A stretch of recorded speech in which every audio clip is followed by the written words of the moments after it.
Bonjour, bonjour. Toujours dans la réunion, on a dit chaud, Bandeko Bazan en retard, qui peut se connecter pour que Balanda en direct. Et à page Nabicho Justice pour enfants, qui peut interagir pour que tout pour répondre sur les bancs. Et dans le banc de Mingi, nous allons accorder la parole à l'apôtre pour la prière ouverture. Apôtre, vous avez la parole. Merci beaucoup, professeur. Nous allons prier, Seigneur Dieu, nous te sommes infiniment reconnaissants pour notre connaissance. Nous le commandons, Seigneur, notre Saint-Humain. Yahweh, accompagné du sol, la sixième nous se vous a abordé, et ça va vraiment codifier du sol sur l'aspiration du Saint-Esprit, pour le roi Jésus-Christ. Amen. Merci, apôtre, pour la prière. Remercier Pe Bandeko pour le bazar canabiti da Kolanda Biso. De Sengi Bandeko, nous surtout pas à l'attentif. Restons connectés et puis partagez cette vidéo. Notre réunion est bilingue.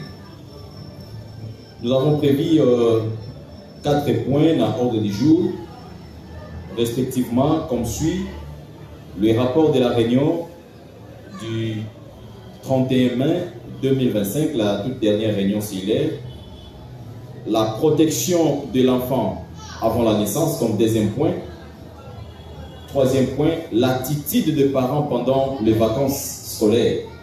Et quatrième point, c'est le divers. Je reprends, nous avons prévu 4 points, tout en attendant aussi l'approbation à Bino. Bandeko Boza sur place, puis Boza en ligne. Tous allés respectivement à point Oyo, les rapports de la réunion du 31 mai 2025, la toute dernière réunion cellulaire. Le deuxième point, c'est la protection de l'enfant avant la naissance. Le troisième point, c'est l'attitude des parents pendant les vacances scolaires. Et le dernier point, ils allaient le divers. Est-ce qu'avec l'approbation, l'accord des membres qui sont dans la salle ici présents et de ceux qui nous suivent en ligne, on peut conserver ces points? Oui. Merci beaucoup. Les points proposés dans l'ordre du jour sont conservés, confirmés. Rapidement, les premiers points, ils allaient rapport de la réunion rapport de la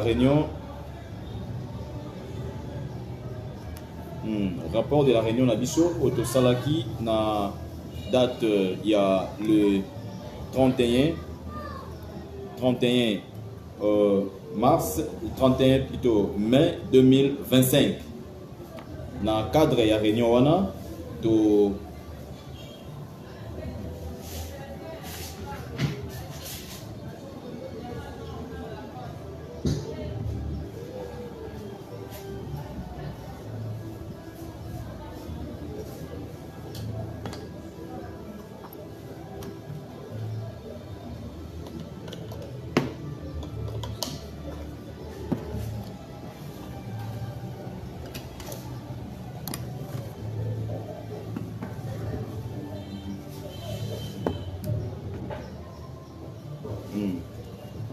tobandai koloba na cadre ya réunion wana to lobelaki makambo oyo etali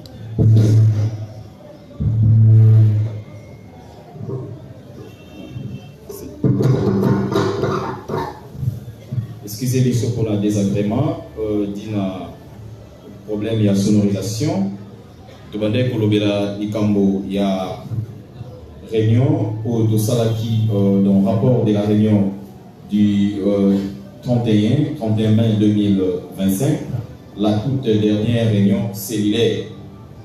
Kuna tolobelaki ba point ya boye yambo tolobelaki likambo o etalaki pe rapport, notre rapport de la réunion du 10 mai wana tozongela te.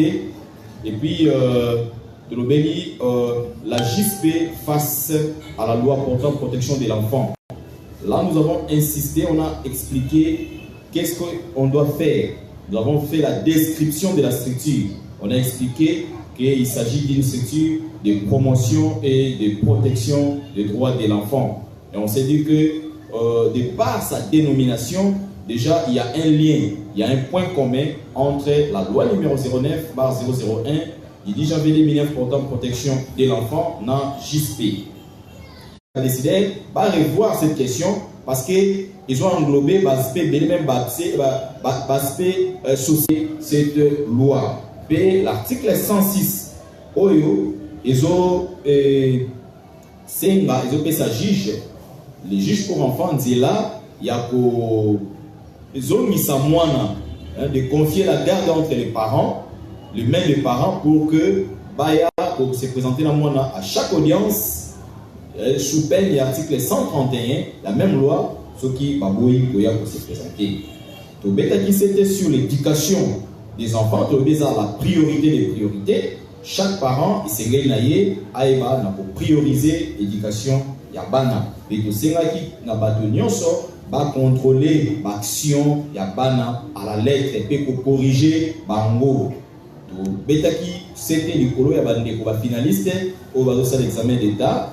Et c'est les malamu, parents, tous à la sensible, quand même, il y a orienté dans la bichot pour que ça l'examen en condition malamu. Aux hommes amis, les alakaso qui ici l'examen, au Kolasuka, au Komona, scandale, et au Salama, Bamsou, Bazo qui est kilasi, Bazo qui est examen, Balati malamu, Té, Moniwa, Namsou, Bazo qui est examen, à Tiata, ceinture, Bazo Sala, examen d'État. Voilà un peu Makambo de Lobaki, autrefois. Ce qui moi montune zali to ikotuna sinon ce montune zali rapidement to kokota na point na biso balé oyo to zolobela sur la protection de l'enfant avant la naissance. Est-ce que montune zali pour na to meka ko compléter muke cette question il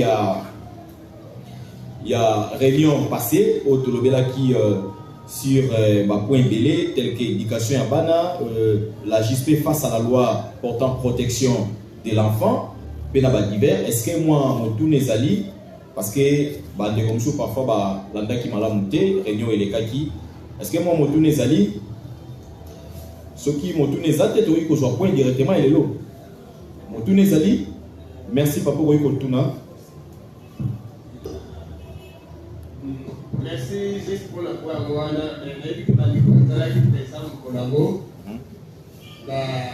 et bien là comme moi parfois oyo esengela kibaluka kuto lobi mwana ya moins de 14 ans soki asali mabe au mwana ya moins de 18 ya 14 ans mabe nyonso ya kosala par exemple na l'église de Mabis ba tomona ki mwana kususu oyo ataki muninga mbeli na nina classe na école moko bunguna na bo tale mwana wana alongwe na meli à partir ya ndako na bango abeli tango azomema bango n'objet technique donc moi c'est comme conséquence et kozwa nani soki l'état alobi no mwana ana na mwana moke bakoki kokanga ye te vraiment asungi te c'est comme bana mosusu mpe ya age wana bakobanda kosala badi wana bayebi kaka biso tozalaka na biso ata nasali babe na age eza na kosala ngai eloko te. Donc l'État vraiment beaucoup dans la Bigambouane na côté du beau vous avez traité bana mosusu. Merci.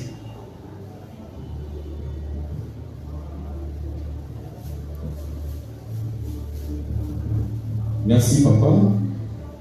Aucun micro là.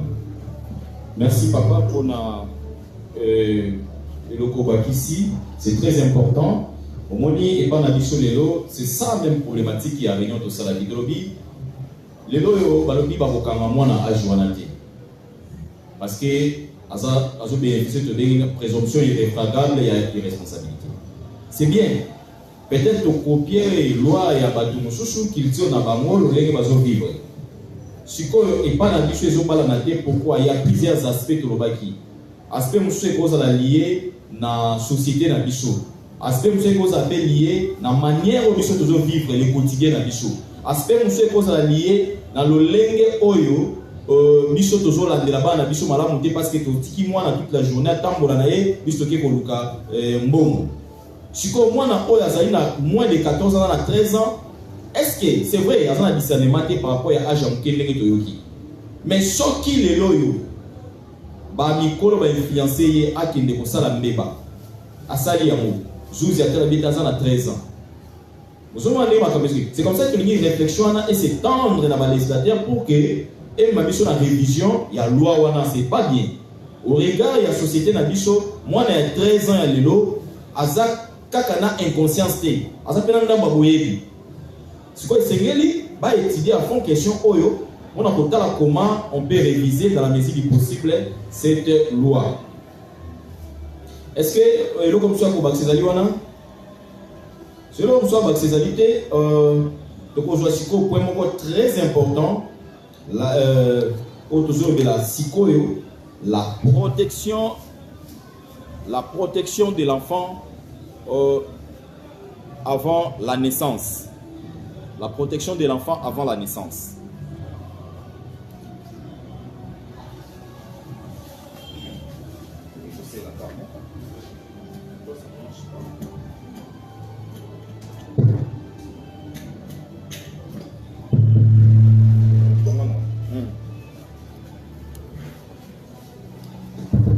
La protection de l'enfant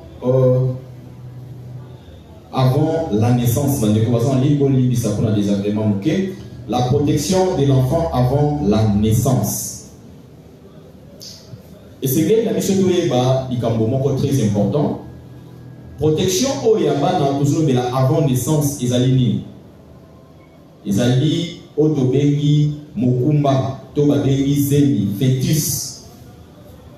Fœtus, ils ont déjà dit à mon bandi. Sikoyo, législateur na Congo, na cadre ya loi autotikotanga, loi ya bana, loi numéro 09/001 du 10 janvier 2009 portant protection de l'enfant. Yé, alors dit que c'est lui qui combat la bana pour le protéger moi avant botama. C'est-à-dire moi na cause là, na kati ya maman, mais à botama na muté. Mais na mibeko parce que ça fait expertise médicale pour kotala ce qui moi na wana aza en vie, ce qui moi na wana ba organe na yon c'est en place donc on la viabilité. Ce côté même na code de la famille balobi moi na lenge wana akoki même pour bénéficier de la bien ya parents na yesu ki parents pour fille donc on a héritier mais aza na kati ni Aujourd'hui, on va considérer moto comme moyen de l'illuminité ou bisexité à cause de la paix un jour, deux jours, caca. Asa embryon, asa fœtus, asa œuf, selon l'étape de caca, mais asa considéré comme étant sujet de droit. Non, on dit que le législateur, alors il s'est à protéger mon diaboué. Mais cette protection, toujours bien sous des ans. Angle juridique, dans angle sociologique, dans angle psychologique. Et ça simple. Dans angle juridique, tokolobela, totosolobela ikambuya baku. Ezali, babiloko ezali répertorié dans la loi OE. Et badi à partir de l'article 143, dino l'article 146. Si les coups sont par définition dans le dictionnaire, au moins on va RT, ils ont choc porté contre une personne. Si koyo mingi tout le monde dans la société na biso lelo moi si to maman aza na mokumba to kolobela ba maman baza mikumba oyo aza majeur pe o aza mineur bango nyonso moto aza na mokumba tozoka moi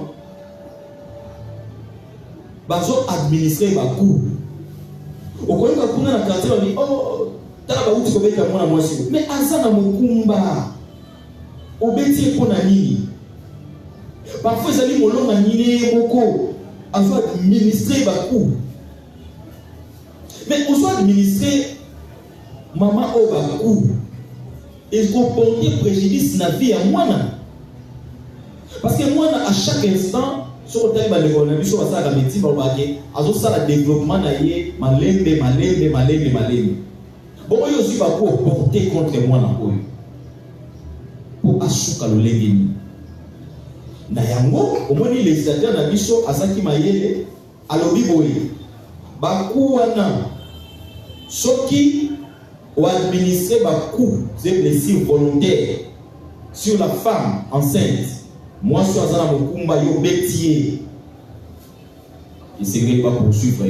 Quand il poursuit, vous allez blessé ou comme un code pénal.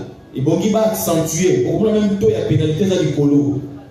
Parce que les législateurs ont visé protection, il y a bana. Mais là, toujours la protection, moi, on a mis avant la naissance. L'histoire de ce bana va pédiner à l'autorité à l'objet. Parfois, là, il y a un jour, il y a un sauver la société l'objet.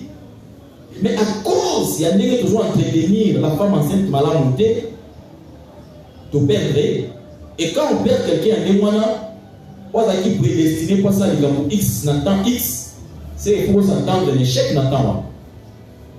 C'est comme ça que la première des choses, la Kouana va prévoir sanction. Sur ça, il va poser blessure sur la femme enceinte. Attends, mais le côté de Betikaka. Moutalolengi wana soki bomonié pour dénoncer ataza mobali na ye et c'est pour protéger un fœtus to embryon wana ya mibale kaka na makambo etali baku siko balobi okoki kobeta baku et pas ya femme enceinte mais causé au babengi altération grave ya santé maman azou na mokumba yo bétier non seulement un coup ordinaire mais un coup bétier et pécier pas si altération en santé na baby et c'est dégradé et c'est détérioré et c'est détérioré mon doigt qui wana sansuiz au matal sous peka ya shuka kaka na ba coup wana soki wa administrer coup et pas une femme enceinte et que avortement s'ensuit. À cause de Bakou, tu dis que ce ya pamba, ils ont mabé, au bêta, à ta zémelo, à te créer problème de la santé. C'est défendu, interdit formellement. Pe ba sanction za makas. Quand il y a balé, c'est lorsque on administre Bakou, zémelo, kasi maman a zobé maman kumba a eu problème de la santé. On a une altération grave de la santé naïe. Pe amisato ou administrer bakou kasi bakou wana ezali ke zemi sanini elongwa ekrewa bengi avortement. Ezali ma pe. Nzokati avortement na droit congolais ezali na deux sens. Ezali avortement soit bengi avortement fait sur autrui. Mon sous c'est avortement fait sur soi-même. Moi si mon ko azam porter via zemi andimi komela bakisi pour longola zemi pour mettre fin à la vie moko oyo ya comporter. On appelle ça avortement fait sur soi-même. Toi qui pas balinga ngato bato mususu ya mabe babite mela kisi songolo o mettre fin à la vie à moto au mona telomina été au bosoli na été sur le plan spirituel c'est un péché mais et pas na biso na libeko bakokanga yo l'avortement n'a pas complice nyonso wana bazala poursuivi selon que ça l'avortement sur autrui aussi soi-même yo moko pe moi so mélikis oku olongolazeli ozape moto esengeli mibeko ekanga sikoyo tokofanda totali tonipa ekozanga eloko ezotindaka bato basalaka bacondition boye avortement causé na bakouze blessure to avortement volontaire au moins si moko asengi balongola ye mais esengeli tozala baresponsable on a dit que mon mokumba kasi lobi alinga alongola yango va mettre fin na vie à moto ils ont malamuti et c'est qu'il faut dénoncer les grands problèmes les alliés tous va dénoncer au comment moi si moi autant pour mokumba péter moi mon ami après 8 mois on a ressuscité on trouve ça normal n'a pas pays bien équipé c'est pas comme ça on l'interpelle pour savoir où est parti la grossesse. Parce qu'il faut protéger l'enfant. Il y a un qui m'a dit mais battez-la y'a où les alliés sous l'angle juridique. Mais quand on a un angle juridique, au commun, article 146 code est bâti ici. Et le biboye. Non seulement que, par exemple, poursuivre moto avec Bakou, il y a pas sur la femme enceinte. Donc, on doit mettre beaucoup et créer altération grave de la santé à la femme enceinte. Donc, on peut beaucoup et créer avortement. Mais les sous c'est les problèmes que nous avons soutenir. Bato se plaindre. Sage-femme, au moins, on doit accueillir pour que quand dans la salle d'accouchement, on va négliger. À tout aussi malheureusement.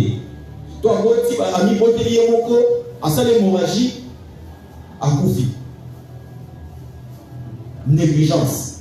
Donc, la sage-femme, la place à quitter, femme enceinte, foyer, va occuper, va dire que ça va manzaka na bango, va dire ça va n'importe quoi.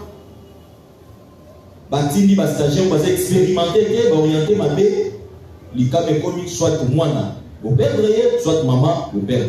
Ce n'est pas bien. Dès au moins, la condition législative à l'article 146, avec mon non-assistance à personne en danger. Et pas il y a moi, il y a femme, il y a sage-femme. Dans le cas de la maternité, ceux qui sage-femme a négligé maman dans le combat, eh bien, c'est que l'article 146 est camaillé. Voilà un peu l'angle juridique. N'évitez ceux qui, moi, me tourne les amis, avant de faire l'angle psychologique, et de chuter l'avant-dernier point d'ambition. Est-ce que moi, je suis allé dans l'angle juridique pour expliquer la protection de l'enfant avant la naissance? Ils ont perçu ou ils ont interdit à administrer beaucoup. Tout le monde dans le quartier, l'avortement, l'hôpital, tout dénoncer, les spécialistes dans l'avortement, tout dénoncer pour que il va mettre la main sur pour protéger les droits de l'enfant.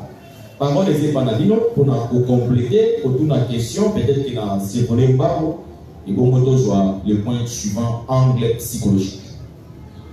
Parce que les échanges, toujours sur là, toujours discuter, tout est bas, comment est-ce qu'on soit compromis. Parole des épanadino.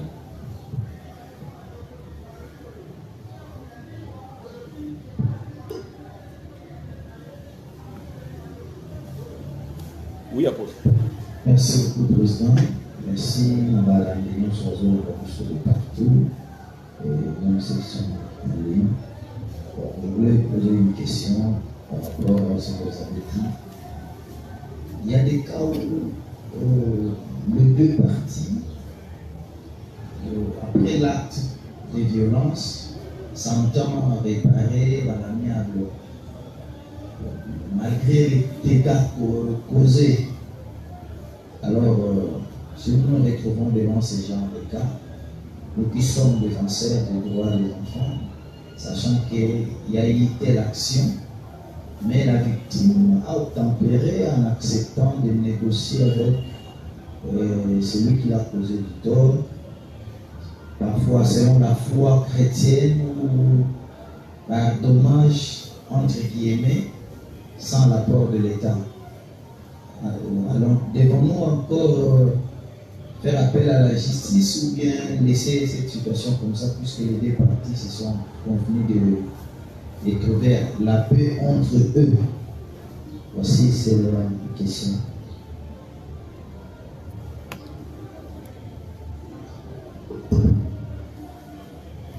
Merci apôtre pour la question Nayo. Je vous réponds en français parce que vous avez posé la question en français. Vous avez demandé est-ce que dans des cas où les deux parties litigantes ou sinon les deux parties en conflit devant une instance ouverte se sont entendues pour dire écoutez, on doit mettre fin à l'action. Et peut-être c'est par rapport à la foi chrétienne ou à leur conviction. Que faire dans ces cas puisque l'action est déjà ouverte, c'est ça? Mais il y a deux aspects. Le premier aspect, c'est la question du classement du dossier selon qu'on est au parquet, par exemple. Qu'est-ce qui se passe dans la pratique? Lorsqu'on est au parquet, les magistrats instructeurs peuvent instruire les dossiers. Pendant qu'il instruit les dossiers, ils constatent que le parti en présence, ou sinon les partis pour l'affaire qu'il est en train d'instruire, se sont convenus pour mettre fin au dossier, ils peuvent même établir un protocole d'accord. C'est ça la pratique.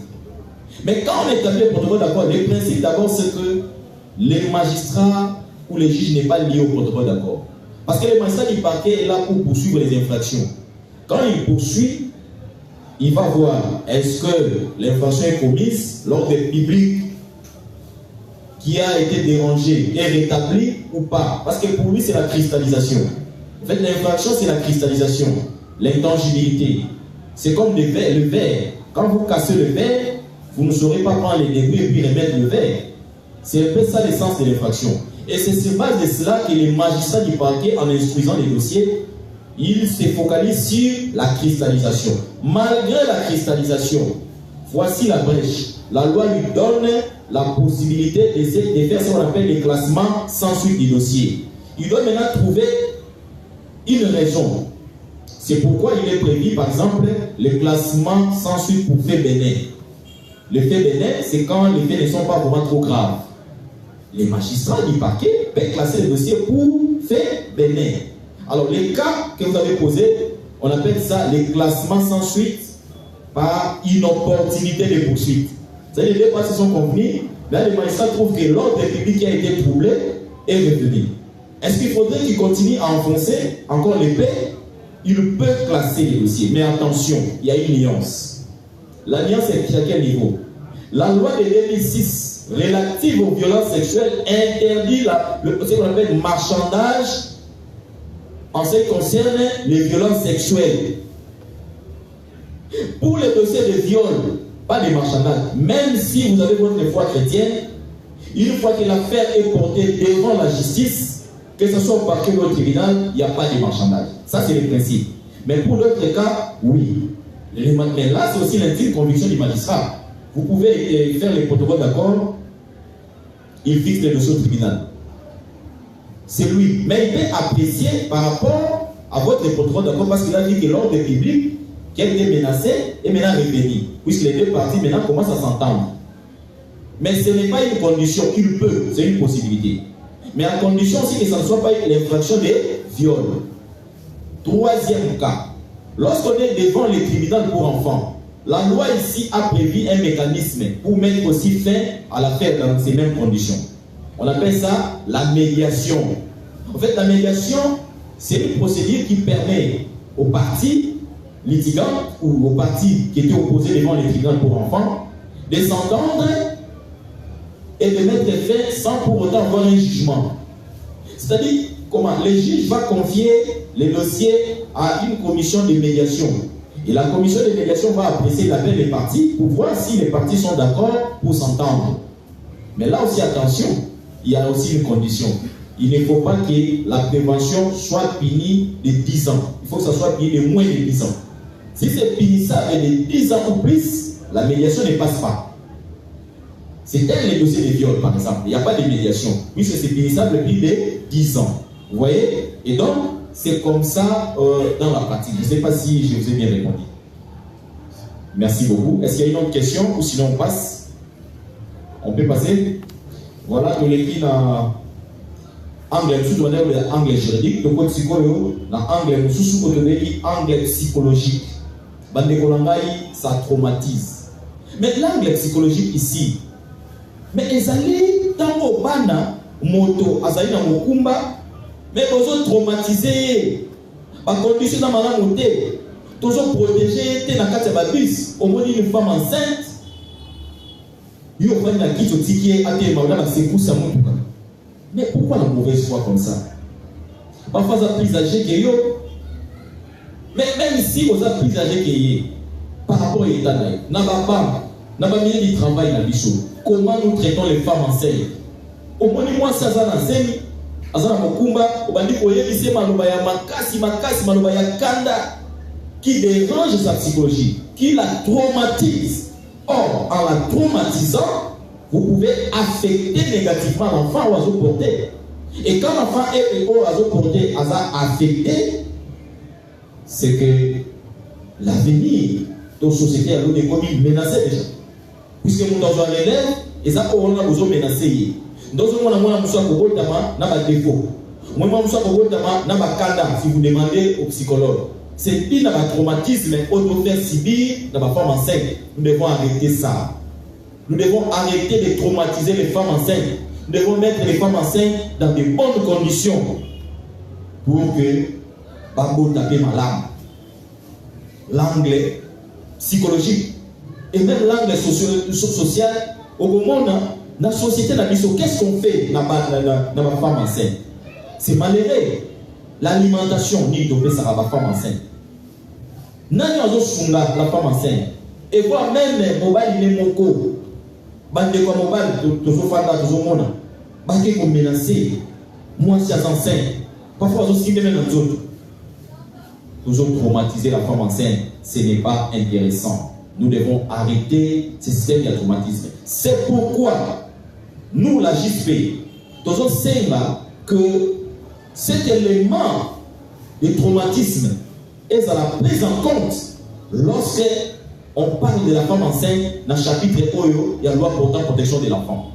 Nous voudrions que les législateurs révisent la loi à tenir compte de l'élément où il y a traumatisme, où il y a la femme enceinte, parce qu'il y a un peu de bombe à retardement, à tenir compte de yango pour qu'à charge, il y a un hôtel où il y a les femmes enceintes, parce que la condition mal montée, pas comme mal à l'aise. Et donc, voilà un peu angle psychologique, nous avons besoin de proposer, nous avons besoin de préparer, tout le monde qui essayer pour éviter qu'on traite basi ya zemi na ba traitement quoi ma bé na ba traumatisme tout tika ko traumatiser bango et nous voulons que les traumatismes ou les traumatismes soient aussi pris en compte dans la qualification de l'infraction ou du manquement d'avortement, que les traumatismes soient pris en compte comme un élément déterminant ou un élément qui permet à ce que pour qualifier cette infraction d'avortement, si jamais commis, ou sinon, s'il y a un problème dans la vie à moi, si la femme enceinte, s'il y a un préjudice tel que doit relever dans l'article 143, 44, 45, 46, et même traumatisme, sage-femme, et pas moi si la femme mariée, négligence soit là, autre non à la personne en danger, que l'élément de traumatisme, il va insérer pour que va poursuivre la malade. Voilà le légué oyo de l'obéi angle psychologique. Et donc, par exemple, toujours pas d'abino, ce qui moi complément zali pour qui compléter cet angle psychologique pour la protection de l'enfant avant la naissance. Vous avez la parole, ce n'est pas d'abino.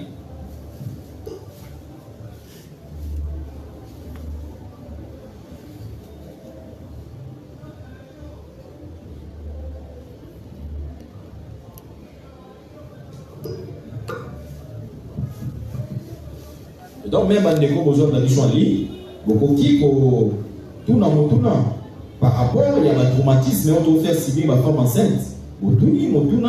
Ceux qui vous en avez comment comprendre malade dans la pratique, nous pouvons t'orienter pour que protéger. En fait, l'objectif c'est de protéger l'avenir, de protéger le pépinière au bana. Ça la protéger. Donc on va pas mais c'est qu'il faut protéger avant que abotama.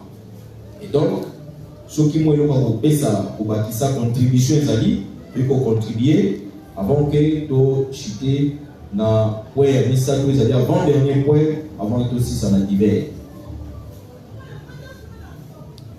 Moi, je dis comment c'est ça? Oui, Jérémy.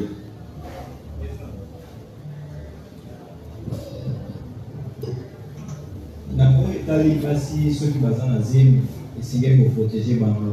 Mais tout le monde a souvent et ça pas si nous basant la zone mobile a autant protégé mobile c'est bien que docteur le bas qui comme ma été au ça comme ça le TV et ta aux amours mais au moins moi ça l'habité on a mon salaka si on a ici kawana mibali ba salani mobile l'habité docteur avec au ça la bonité mobile pas au de la moisi mais comment moi ça l'habité pas pour faire la bonne on a beaucoup il faut na salaka comme on voit ça dans les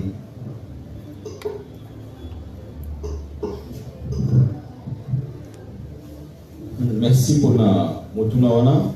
Ce qui contradiction les alliés que mobali na moi si parce que mobali a yébiqué métier un petit si moi si à même biloko na moment ya zemi parce que doyé ça la kande moi. Ils ont la période de mes trimestres, ça très dangereux dans la vie ya moi si à zemi. Alors ce qui moi si à ça une école, mais les maris doivent s'imposer, c'est les chefs de la famille. La conséquence au quoi il y a non assistance des sous yo mobali. C'est que tu dois t'imposer. C'est pourquoi il faut, dans la conférence, il y a les choix. Comment opérer les choix du conjoint pour la protection de l'enfant. Alors, il faut que moi, si et Seigneur Ayoka, la femme doit être à l'écoute. Parce que c'est son chef qui parle. Ce n'est pas dans le sens qu'il y a pour s'imposer, mais c'est dans le sens qu'il y a pour comprendre. Non, mais c'est exemple simple. Yoko zana esiko kenda musala patron na ya lobi Jérémie na lobi démarrer mutu ko tchali bando bi te patron mutu kana bi tchali bando di fanda ba regardez musala na yo c'est ceux qui même dit lobi les chefs les maris et les chefs de la femme makamba ko ça matin tabitika ko maman est-ce que faut baluka ba pasteur baluka ba fandi sa ba famille au moins ça yoka c'est pourquoi il faut que ça la choix malade. Quand tu as un aspect extérieur, parce que moi, c'est un malade. Quand tu as parce qu'il faut que moi, c'est mon campo. Mais quand tu as la paix, qui oyo a coquille au sungayo ou atteindre ma vision là, c'est ça, c'est marié. C'est marié, ils allaient beaucoup dans un moto, molomani ou au sungayo ou yeba quand même pour atteindre ma vision là yo. Et c'est qu'elle est alors il faudrait que aux non seulement autorité, mais il serait que aux la mobile oyo. Je ne peux pas vous convaincre moi si. Mais aspect de super aux amis. Donc il y a l'écolo. Mais ce qui moi moqué. Au moins on a fait moi sur la raison. Bien que tu peux encourager, tu as des mamans. Pourquoi c'est la raison? C'est la pauvreté. Il y a des gens à cause de la moto, à cause de ça, ils ont fait un bon, on a fait du mois de bien bonne. Mais nous avons mis sur le moi si je me suis travailler, il y a un bimo qui est fait pour Luca. Alors moi ça traîne un ménage. Ça pose problème. Dans ma famille, la mission est là. Au Kobe, moi, na moto somolo yaka, pour que oye quand même na boutique à la ndeko na ngai to ndeko na yo olandele na période oyo. Azota le dirait que aso na ke kuna ba lamba ba pinza mingi te to peso na ke kuna ba suna rapena ba mbongo mingi te ana okende na ngate. Vous voyez les amis, l'aspect sociologique aussi. Ça pose problème pour la pauvreté, ça pose problème pour l'organisation comme un peu dans la mission. Donc ça fait conférence mon chouchou pour voir comment équilibrer la protection de l'enfant avant la naissance. Sur le plan de la société, dans la famille, qu'est-ce qu'on peut faire? Quels sont les éléments à mettre en ligne pour que la protection avant la naissance soit moins nakata wa ménage na biso ils ont respecté parce que tu vas te condamner moi si oui ça c'est vrai mais ma condition na yo c'est malade tu vois alors c'est que tu réunir les éléments nyonso wana pour te mettre en équilibre mais na lobby déjà que c'est bien dit qu'on s'est fort aux hommes lomani donc moi si pour yazali na capacité à considérer d'abord que c'est toi le chef. Mais les chefs aussi ne peuvent pas abuser dans le pouvoir au bapessier qui a mieux que la bateau pour y aller chef et moi si pour vous allez payer par la honte. Moi pour compléter les amis, moi si pas la parité. Merci. Bon, juste un compléter, là moi je suis né c'est le plan psychologique n'est pas le bas. Oui. Ni comme la femme mariée va vraiment aider parce que quand la femme mariée n'a que côté à oncle partenaire la bisolé moi avec la chose solo et là qui maman n'a pas dit moi la chose là qui nous qui papa nous a invité et quoi moi la donne qu'il faut pas au il y a beau il y a dans la boîte qui va le carbone est déjà carbone dit moi il faut se dire que je me sens parce que moi autant la beau tant le bana tant le bana présence na non moi le que c'est que na mutima sana ko ile baba mwingi dada kama na yuki bonga pia sio maana dada kwa sababu inga bengine za tele blanc wana usemi baadaye il y a un homme marié. Par exemple, un couple, un petit capote, ceux qui m'ont un mois, 6 mois, pourquoi je disais le la thèse, donc, il y a des différences dans la balle, dans 6 mois, dans 6 mois, dans 6 mois, pour ta balle de bébé. Pour pas avoir un bébé qui n'a pas soit lobby. Des élèves là, j'ai fier de l'automne. Au gros, comme dans Zemboué, garçon ou un naïf. Ok, les bébés, les gars, les bébés, si on monte dans le monde, on va raisonner, on va voir des fois, alors ça la fausse couche, nous savons que 7 mois en ligne, on a connaît la timidité. Il y a des collaborations qui proposent des embêtes, mais beaucoup de gens ont des charges médicales. Oui, c'est comme après quand tu as des charges, un moment donné à Tiki. Surtout à Tiki, on a un moment où on conseille comment aux amours, on a un bien avocat, ceux qui ont une charge comme au bout de la moine.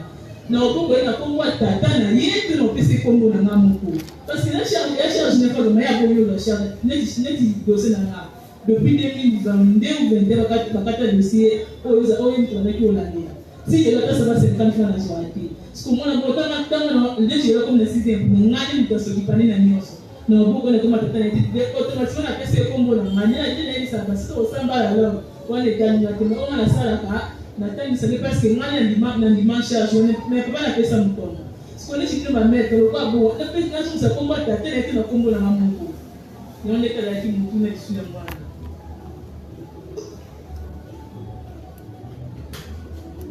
Au moins que c'est un peu vraiment pas le cas. Et au moins que ça devient intéressant. Alors, déjà par complément au PC à traumatisme, tout ça, pour jouer de la tête, un complément, c'est déjà normal. Alors, jeune fille, le béni comme oui, ça c'est vrai. Cas fréquent, au jour où on a moto à Pessi, moi si Mokumba. Abandi ko traumatiser awanganiser ni alimwa mwasi akasa ni fausse couche to likameko bito pe mwana mwasi ka boyiko kokende aluka mimi na ka bakisi pa longola pour responsable azate. Ça c'est l'irresponsabilité. C'est pourquoi rabandika na bino ba jeune fille éviter ya komi pesa Congo aux ala précédé quelque chose la parole ba ko pesa yo en tout cas éviter ya kozala trop pressé. Parce qu'on doit aspirer dans le mariage, mon oiseau est à pépé nayo, bola mon tout qui s'est réné pour comment l'humilité, à cause de l'aventurier, à cause de la zone qui s'est comme un camouchous, et dans ma salle à voir un combat qui est, il y a une passe. Et c'est la société qui a perdante. Parce que mon tour, nous avons déjà fait ça capable. Dans ma tienne, déjà, moi, on n'a pas nayo, aïe, des tines d'apprécier. Dans ton longolier, c'est que tu faillis déjà l'oublier. Alors, et c'est bien ici que Bisomoko, donc ma jeune fille, vous avez la vigilance, vous avez la précédé dans la relation. Vous avez la relation, il faut vraiment observer. Il ne faut pas aller trop vite dans les zones. Il faut bien contrôler ma panadino. Mais irresponsabilité, il y a un moto, par angle zébélé. Angle limoso, et comme vous avez parents, to mobile, akimi, parce que les mots sont moins sérieux. Azana, vivre là, 4, 5, 6. Il y a Jiokaka, il y a Shida, il y a Tinate. Moussou peut cause à la irresponsabilité, c'est parce que ça a mon salaté. Mon salaté zati, à mon salaté. Mais yo mon salaté zati. Pourquoi est-ce que les salles à Makambalo Lengewana, ils ont engagé un innocent, un fétiche, oh écoute, aïe de l'autre côté, au bengi, au point d'un téléphone. Et c'est vrai qu'on dit qu'à Makambalo. Mais c'est bien l'état de la bichot. Aïeba, n'a pas la comment est-ce qu'il y a d'autres cieux. Il y a ce qu'on appelle grossesse forcée. C'est érigé en infraction. L'État sera pour modifier le code pénal de la bichot pour voir comment est-ce que mon bali enceinte, moi, si on a kimi, comment ériger ça en infraction, même si, ça va manger. Et ça va calmer parce qu'il finit de prendre là. Parce que poursuivre par rapport à 10 000 mois sur Azali, mineur, à viol. Mais comme on a kawa sundolipe, et c'est vrai que l'État a une sanction ma casse. C'est vrai, il y a une information qu'on appelle l'abandon des familles.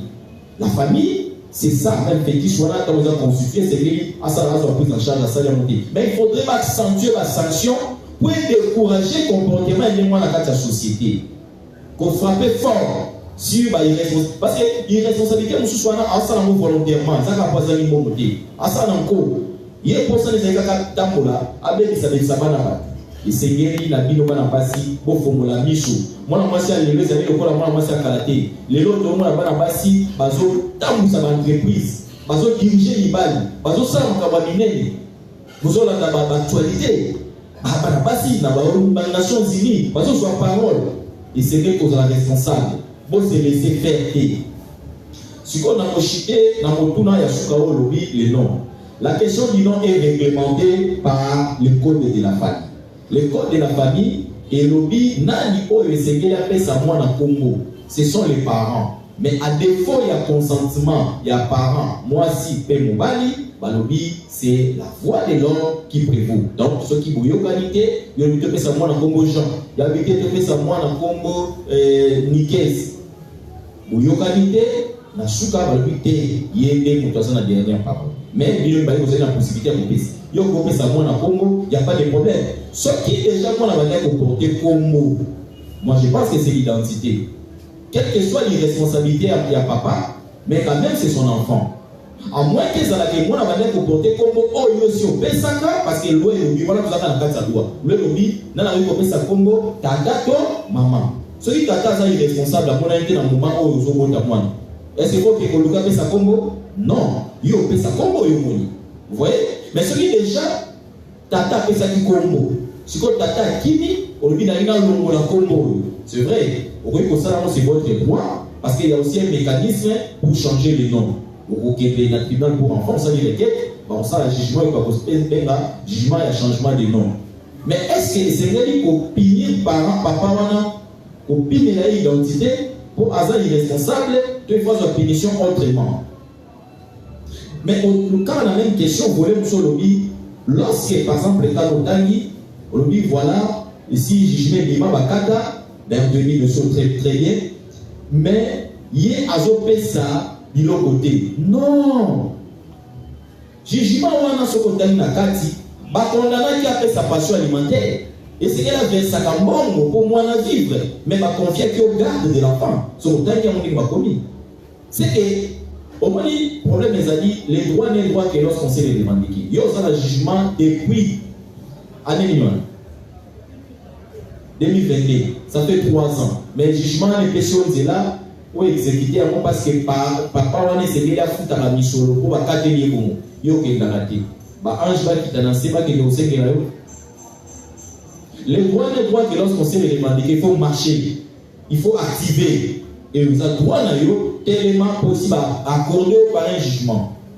Et puis, il faut y jugement pour en faisant un jugement de soutien. Et ça exécuté à 6 minutes. N'est pas les bon pour exécuter. Ça exécuter 6 minutes. Parce que c'est la matière exceptionnelle Yabana. C'est l'intérêt supérieur de l'enfant. Ce qui parents ou elles salaté, ça ouvre encore une autre brèche pour une infraction, dans le pénal, dans le parquet. Pour laquelle ils ont ouvert un dossier. Parce que les parents, topé papa, a beau y ça, moi, la passion alimentaire, alors qu'ils ont même prévu dans le cas de jugement. En ce moment-là, le coup là, ils ont récolté Kazamouana, le coup là, Moussa Messika Salaka, et Yébani, Misole Yébani, mais Bako Tindika, Bako Tinda, Bako Moussa, Bakata Kambo, la source de la Rosoakuna. Et donc, la démarche, nous sommes et c'est lié au salaire, parce qu'on a déjà bénéficié du jugement. Ou une question de zéro fois dans la moine. Même si parents, papa wana irresponsable, yo esengeli kaka, Hollanda, parce que ça droit à moine, to bite ozongana, parce que là c'est votre problème. To bisope to za te pour vocabulaire bateau. Pour occuper ozongana, on est allé mais on a regarder la protection de l'enfant. Na pour citer un exemple, monsieur Pesaki, au lobby que voilà, c'est pas bamona qui parle bazolanda, sous tata moi c'est le dit que il faut pas voter mais le mois la botanie. Ce n'est pas bien que tu as dit que tu as conseil à Congo. Non. Tu as dit la conférence ce soir. Mon point d'élément, c'est l'ingérence de la grande famille. Au moins, les gens dans la société n'a plus à la claire. On doit se le dire. Lorsque quelqu'un se marie, un jeune se marie, le plus souvent, il y a un problème. Et le problème, c'est la bien. Et ça dit la grande famille va créer. Soit ça du côté, moi si tu es du côté mobile. Pourquoi? Parce que la grande famille, ça a tendance, il y a comment bateau vivre.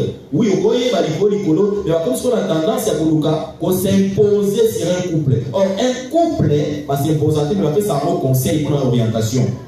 Tant qu'on fait 6 mois, on dira pas là, c'est qu'on comprend qu'il y a comme responsable pour dicter le soutien. Nous sommes là, si moi ça crée à combien mon combat dans le but, on peut écarter 6 mois, poser une année, bah comme il faut dicter, pas d'attendre c'est que le mot là. Tout ça, c'est ce qu'on appelle l'ingérence. Il y a grande famille, la 4 jeune couple, et ça m'a bien ma casse. L'État, par les biais du ministère des Affaires sociales, par les biais du ministère Jamais Famille, et c'est bien à ça la conférence, mais par les biais de Bisso Moko en tant que JSP, tu vas mobiliser, pour sensibiliser partout. Moi, je ne suis pas ça qu'on appelle l'ignorance. Et ça, par rapport à la biti, mais les sociétés ont changé, les sociétés ont changé, et bien il faut s'adapter.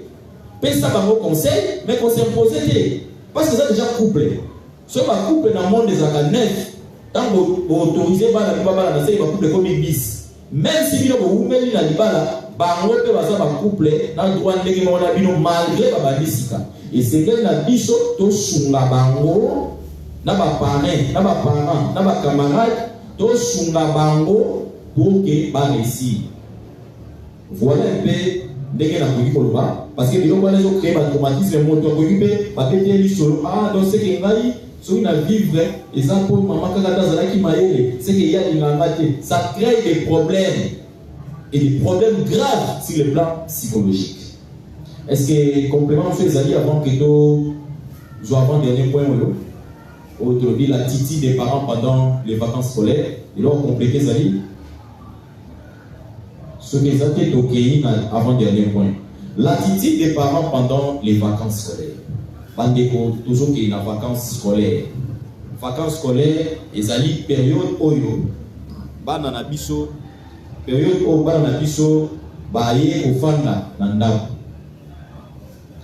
to banaye komona bana balimi tongo baki bazongi pokwa to bazongi na 12 heures après classe bamususu pokwa mpona dego mais lelo ekosala mabongo te bana occupation moko ezalaki permanente eza lisusu te alors senge tosala attention toyeba occupation nini tokoki kopesa bana pour que batika kaka na niveau ya bien peto multiplier boyebi na bango pour année prochaine bana batanga na condition malamu esika ene ezalaki année oyo année wana ene ezalaki que faire est-ce que pendant vacances scolaires oyo esengeli okamata mwana nde akokoma kotinda ye wana oui les enfants c'est parmi les devoirs c'est aider aussi les parents mais est-ce que esengeli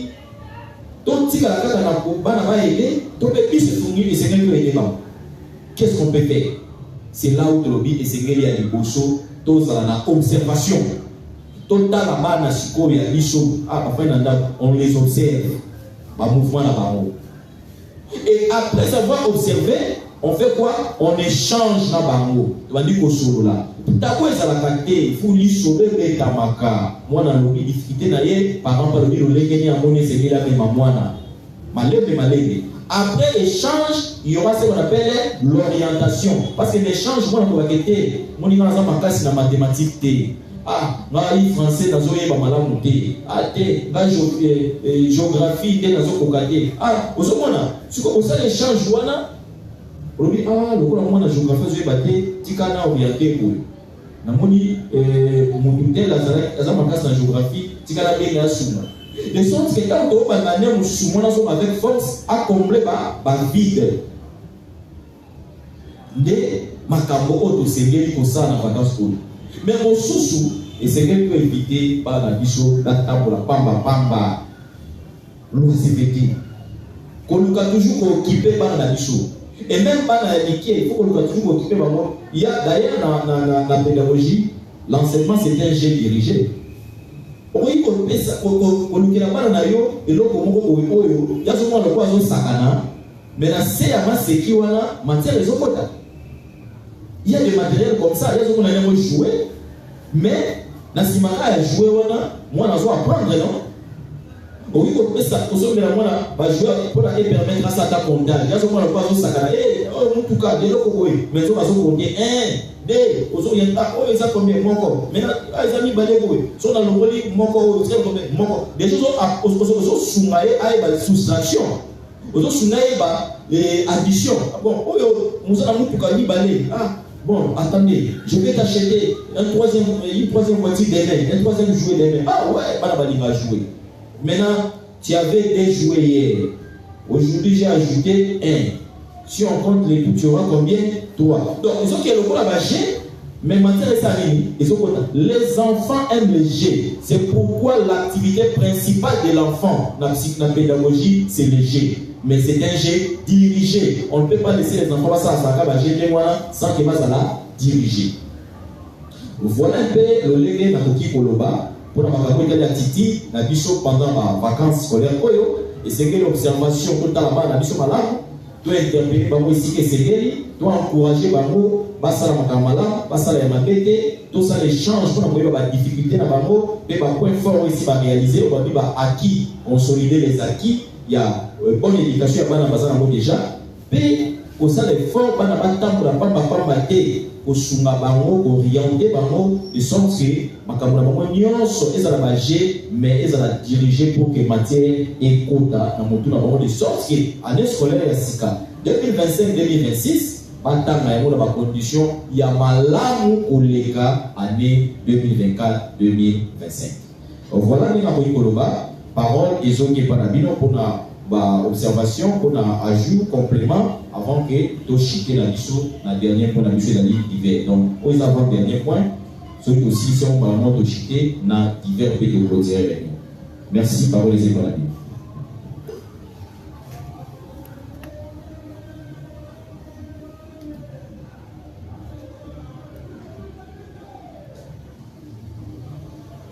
Oui, Jérémy.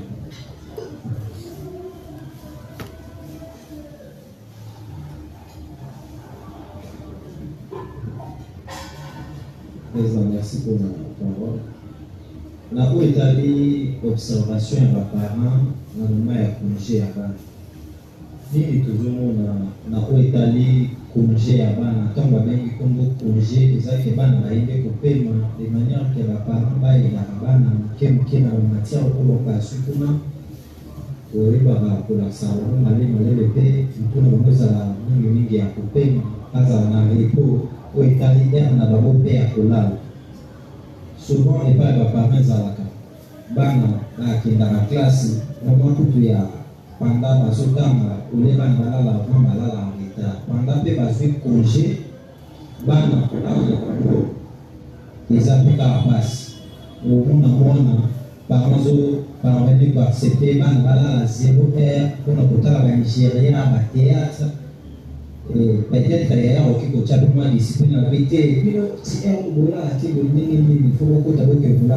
On a maman pour la celui qui a appliqué discipline au bécaraté, le papa non. Mais peut-être qu'il y a un passage qui nous a dit que nos collègues qui veulent boula la lait qui boula la fille. Côté nous sommes sur les autres problèmes, nous posés côté à ma parent, côté Kali boula la yabana. Pendant que j'ai mon enseigné à ce temps et la copie misa nous tourne pour la cola la paix avant. Na o ami balé d'aller congé et ni tous nous n'est pas mes parents. To boy que kotinda moi na congé et pas de comme sousou et ça m'a été. Mais tous nous les a plus grave ça que parents azo et baté sikali ni azotinda moi. Peut-être ça yo dit takabana malamu. Côté aux autres dans moi, au éviter éducation à bana au ya ndeko na bino ko bazakuna ndenge li batambona. Au monde à côté mususu peut-être moi na alala à 18h 19h. Mais au tina moi na côté mususu kuna balala à 0h 23h au sakana kotala ba distraction fédérée. Le monde avec ce pas aucun bébé a bazalaki éduqué mais côté kuna ke kuna na camarade mususu baza plus pur que pour les kaba au bazalaki pour tout le monde éducation à bana bébé. Peut-être que les parents savent que nous sommes mais côté mon accueil, donc éducation mon équipe pour bien. Na o tali sources ba parents au beau tabac na topé que soit ma responsabilité na bando et ça m'a bêté ça m'a là. Maintenant, les parents besoin rendre compte qu'il y a possibilité dans les ça peut passer. Parents ont une possibilité, exemple, qui est mais avec le temps, avec le temps, il y a la charge aux parents. Parents qui ont la possibilité de accepter à votre amant les bébés pour m'attendre pour pour aller sur la tini mon apoto dans ça les rentrées scolaires azui qui n'est pas poto pour aller sur la tini poto dans ça les brûlés vu que tant comme je on a tant comme je aussi là-bas dans ce bail parce que retrouver dans la poto même sur ces possibilités des activités nous savons c'est que la ça la salle est à déjà la possibilité aux parents, mais parents là comprendre qu'il y a la possibilité que azobo tebele vit azu charge na ya question na mutu côté azotinga mutu pour passer na mona rentrée scolaire oui bon ça la rentrée scolaire oui éducation libre pour ça mona côté mona zoké ne pas problème tozo mona na o etali ba congé abana to pe bisika bana bazoké ndeko na zaina na ya komaki.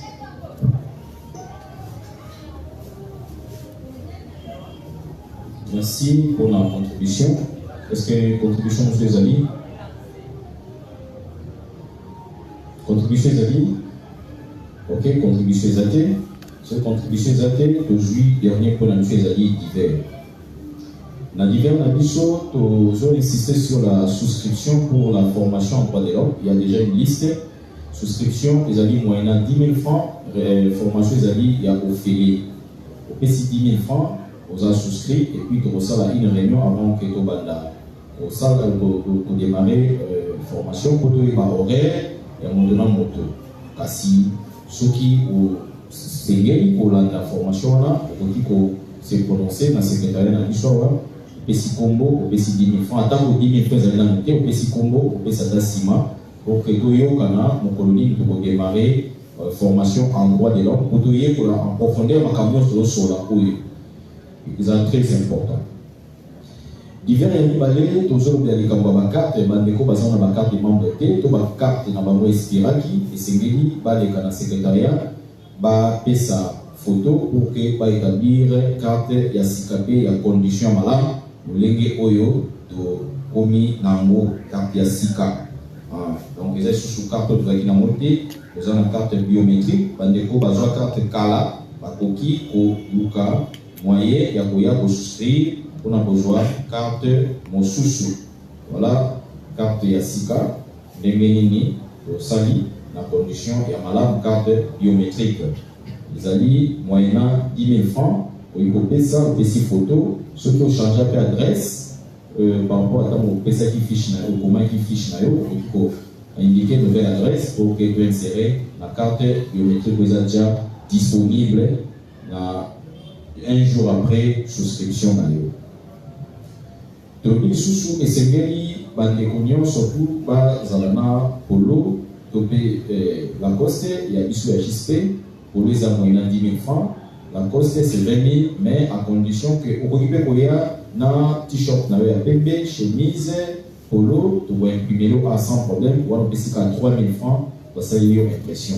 Soit, ici, bon, aujourd'hui, Polo, sur place, la coste selon les PC ma prix parce que toujours pour ça na malembe l'assemblée générale la mission 2025 au ça dans mois et novembre et c'est la mission que on a tenu on a parce que tout ça activité on a la condition il y a malam mon sous de assistance pour l'assemblée générale en novembre bandekonion sur bazali na bonne volonté à postuler biso même en nature ba travaux besoin des en cours et c'est tout ça plateforme et misala misusu oui pour sur biso dans la mesure du possible en attendant que tout ba qu'est-ce qu'on peut faire ba mesure que doit arrêter pour tout ça en dehors ya wana oui pour sur biso en nature na ba kiti au pesi biso kiti plastique non bon sur lingi la bleue za monnaie la kiti ezali na bureau kuna liboso ba kiti wana ya bleu oui pour sur biso soit au pesi équivalent parce que l'objectif est de tout en qui tu es allé pour l'air mon corps et la nature mon corps. Mon chouchou est allé prochaine réunion à Bisso et pour ça les 28 donc 2 semaines après le 28 juin 2025 quand la même heure pays kaka na oesika. Bongo divers mon chouchou est allé likambo ya de Tchépani Nabiso, des Cognos, soit on est quand même même Bino, vous êtes en ligne, vous pouvez nous assister sur notre numéro MPSA, plus 243 81 27 80 730. Et c'est pour nous aider à pouvoir nous organiser et puis à fonctionner. Parce qu'on n'a pas jusque-là de financement. Alors, il sera deux ailleurs dans la salle, pour les voisins en ligne, on va ça dans MPSA transaction numéro de PSI 0 plus 243 81 27 80 730. Il sera dans la salle pour occuper qu'on tient un beau connexion à panier. Ce qui estalité, ce n'est pas un péché, on peut tient sans problème.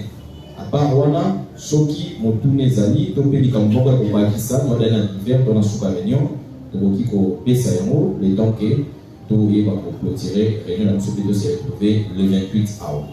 Et dans l'entretemps, toujours remercier déjà, parce que Photocata direct, nous remercions toutes les personnes qui ont pris part à cette réunion, même en direct ou ici dans la salle.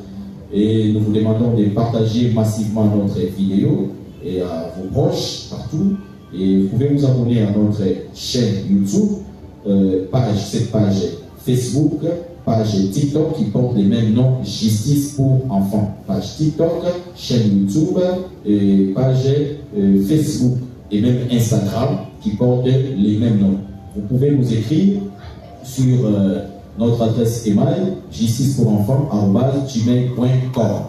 N'oubliez pas d'aimer notre vidéo et de la partager.